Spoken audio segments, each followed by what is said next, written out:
high schoolers Jordan Bouye, James Crowningshield, and Cody Langley.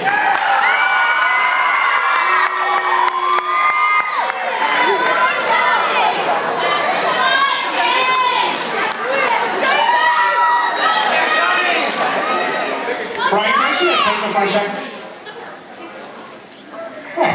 That's odd. I thought that would be big news. You thought what would be big news? Well, there seems to be an absence of a certain ornithological piece. A headline regarding mass awareness of a certain avian variety. What are you talking about? Oh, have you not heard? It was my understanding that everyone had heard. Heard what? Right,